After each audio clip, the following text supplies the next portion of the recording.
Good morning, dear students. Today we will start our seventh chapter from English grammar, that is nouns, gender. Okay, nouns are classified into four categories on the basis of gender. जो है gender के हिसाब से four categories में noun जो है classified किए जाते हैं. First is masculine gender, feminine gender, neutral gender and common gender. Now see the first one. A masculine gender refers to a male. Masculine gender जो है वो मेल को रेफ़र करता है. Means boy, son. See examples king, man, horse, uncle. ये सारे जो है ये मेल जेंडर्स हैं, तो इनको मस्क्यूलिन जेंडर में रेफ़र किया जाता है.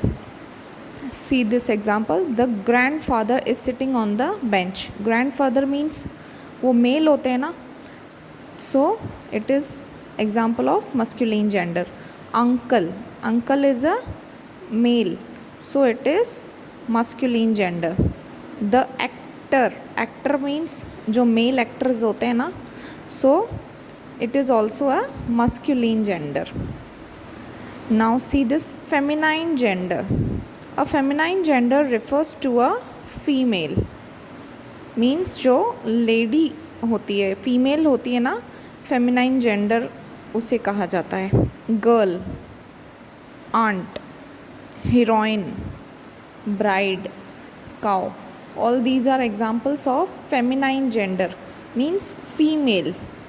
Okay, now see the example. The woman has a child in her hand. Woman means a lady, so it is feminine gender. The bride, bride means dulhan, so it will be a feminine gender. Niece, niece is also a feminine gender. Okay, now this is neuter gender. All non-living things are referred to as neuter gender. Means जो भी non living things होती हैं वो neutral gender में आती हैं. See examples copy, chair, fan, knife, car, all these are the neutral gender. Box, glasses, house, all these non living things are neutral gender. Now fourth one, common gender. Nouns which we refer to as males or females are said to be common gender. Means एक mails और females दोनों ही जिसमें हो उसे common gender कहा जाता है. अब फ्रेंड, फ्रेंड में मेल भी है फीमेल भी है तो उसे कॉमन जेंडर कहा जाएगा. चाइल्ड, अब चाइल्ड बॉय भी हो सकता है, गर्ल भी हो सकती है, so it will be a common gender. Member, member means family members ले लो, तो फैमिली मेंबर में मेल भी है फीमेल भी है, so it will be common gender. Student, student में गर्ल्स भी होती हैं बॉयज़ भी होते हैं, that means it is common gender. See the baby is crying. Baby means baby boy baby girl ऐसे तो लिखा हुआ नहीं है, so it is a common gender. The athlete, athlete means girl भी हो सकती है बॉय भी हो सकता है. द कुक, कुक में भी लेडी भी हो सकती है जेंट्स भी हो सकता है, so these are the examples of common gender. I hope आपको ये इतना समझ में आया होगा. मैस्कुलिन जेंडर मीन्स जो मेल को रेफ़र करे. ओके, फेमिनाइन जेंडर मीन्स जो फीमेल को रेफ़र करे. न्यूट्रल जेंडर मीन्स जो नॉन लिविंग थिंग्स को रेफ़र करे. और कॉमन जेंडर दैट इज़ जो मेल्स और फीमेल्स दोनों को रेफ़र करता है, उसे कहते हैं common gender. See, look at the table below. Here pronouns are given which are used for masculine gender, feminine gender and neutral gender.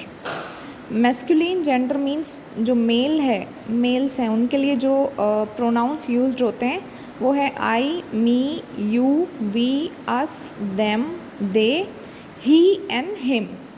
ये जो है ही और हिम मेल जेंडर के लिए यूज़ होते हैं. Feminine gender I, me, you, we, us, them, they, she और her. She और हर जो है वो फेमिनाइन जेंडर फीमेल्स के लिए यूज़ होते हैं। Neuter gender means non living things, उनके लिए दे, देम, इट, इट्स, देयर, ये जो है प्रोनाउंस नॉन लिविंग थिंग्स के लिए यूज़ होते हैं। सी यहाँ पे आपके है ना एक चार्ट पूरा दिया हुआ है जिसमें masculine, feminine gender, neuter gender और कॉमन जेंडर के कुछ एग्जाम्पल्स दिए हुए हैं। You have to go through this and then you will come to know what does it mean by masculine, feminine, neuter and common gender. I hope you understood this chapter. I will send you the homework in pictures. Okay, thank you.